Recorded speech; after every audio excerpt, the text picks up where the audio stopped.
രഘുവേട്ടൻ അതും മനസ്സിലോർത്തോണ്ടിരുന്നേ വെറുതെ സമയം കളയണ്ട. അമ്മാവനോട് ഉണ്ടെങ്കിലല്ലേ നമ്മുടെ മാറ്റം അദ്ദേഹത്തിന് കാണാൻ പറ്റൂ. എനിക്ക് തോന്നുന്നതേ അമ്മാവ് നമുക്ക് മുഖം തരാതിരിക്കാൻ എങ്ങോട്ടെങ്കിലും പോയതാണെന്ന്. എന്താ വെള്ളം കുടിക്കേ.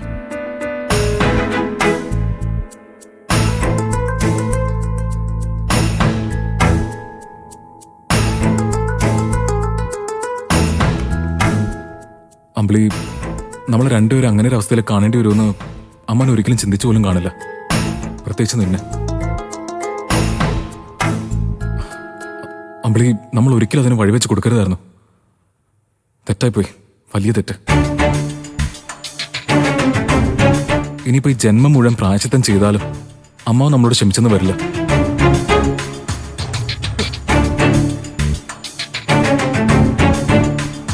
മതി രഘുവേട്ട, ഓരോന്ന് പറഞ്ഞ് നിങ്ങൾ എന്നെ പേടിപ്പിക്കല്ലേ. അച്ഛൻ ആ സമയത്ത് കയറി വരുമെന്ന് നമ്മൾ പ്രതീക്ഷിച്ചില്ലല്ലോ, അതുകൊണ്ട് പറ്റിപ്പോയതല്ലേ. നമുക്കെല്ലാം തുറന്നു പറഞ്ഞ് അച്ഛനോട് ഇനിയും മാപ്പ് ചോദിക്കാലോ. എന്റെ അമ്പിളി, അമ്മാവിന് മുമ്പിൽ നമ്മൾ മദ്യപിച്ച് നിന്നത് മാത്രമല്ലല്ലോ പ്രശ്നം. നമ്മൾ നമ്മുടെ മകളെ പോലും മറന്നുകൊണ്ട് തെറ്റ് ചെയ്തെന്നുള്ളതല്ലേ.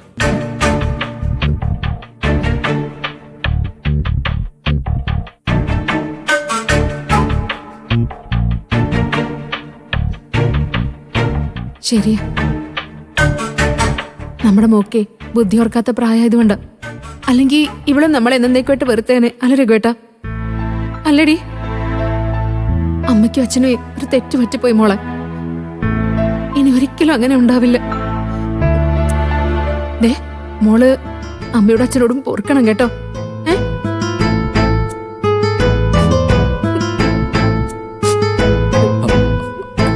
അമ്പിളി, എടി, നീ ഇങ്ങനെ കരയുന്നുണ്ടാ മോള് കൂടുതൽ വിഷമിക്കും.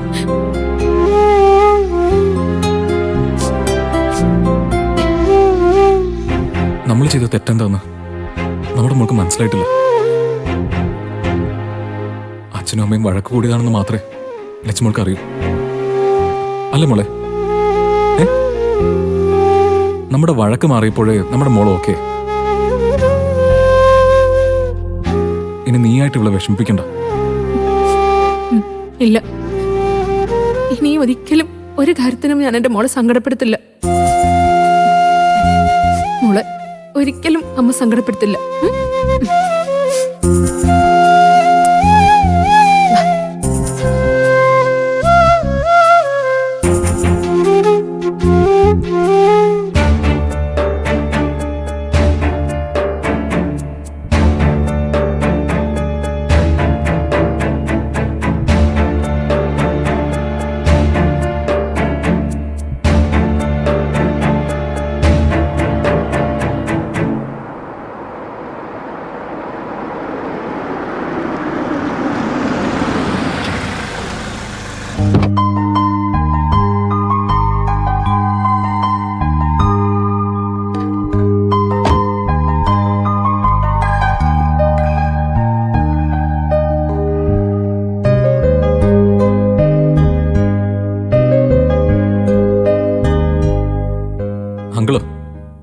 തീരെ പ്രതീക്ഷിച്ചില്ല. എനിക്കിവിടെ വരാനായിട്ട് മുന്നറിയിപ്പിന്റെ വല്ല ആവശ്യമുണ്ടോ? നീയും അമ്പിളിയോടെ ഉണ്ടാവുമെന്ന് എനിക്കറിയാം. എന്നാ പിന്നെ ഒന്ന് കണ്ടിട്ട് പോകാൻ കരുതി. ഞങ്ങളെ കാണാനാണെങ്കിൽ ഓക്കെ, പക്ഷേ അമ്മാവനോടെ ഇല്ല. അതൊക്കെ എനിക്കറിയാം.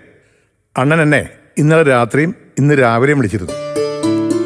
നിങ്ങളിവിടെ കാട്ടിക്കൂട്ടിയതെല്ലാം അണ്ണൻ എന്നോട് പറഞ്ഞു. അണ്ണൻ ഇതൊക്കെ വേറെ ആരോടെങ്കിലും പറയാൻ പറ്റുമോ? അങ്കിൾ, ഞങ്ങൾക്ക് അങ്ങനെ ഒരു തെറ്റ് പറ്റിപ്പോയി. ദൈവം ഞങ്ങൾക്ക് അതിനുള്ള ശിക്ഷയും തന്നു. അച്ഛനാ ഞങ്ങളുടെ കണ്ണു തുറപ്പിച്ചത്. അങ്കിള്, ഞങ്ങളുടെ ഭാഗത്തുനിന്ന് ഇനി അങ്ങനെ ഒരു തെറ്റും ഉണ്ടാവില്ല. ഇന്നു മുതൽ ഞങ്ങള് പുതിയ മനുഷ്യരായി ജീവിക്കാൻ തീരുമാനിച്ചിരിക്കുക. പക്ഷേ നിങ്ങളുടെ കാര്യത്തില് അണ്ണൻ ചില തീരുമാനങ്ങൾ എടുത്തിട്ടുണ്ട്. ശരിക്കു പറഞ്ഞാൽ അത് പറയാനാ ഞാൻ വന്നത്. അല്ല, എന്നെ ഇവിടെ തന്നെ നിർത്താനാണോ നിങ്ങളുടെ പരിപാടി? എനിക്കേ ലച്ചു മോളെ ഒന്ന് കാണാം. അയ്യോ, ഞങ്ങൾ അങ്കിളിനെ പെട്ടെന്ന് കണ്ടപ്പോഴേ ആ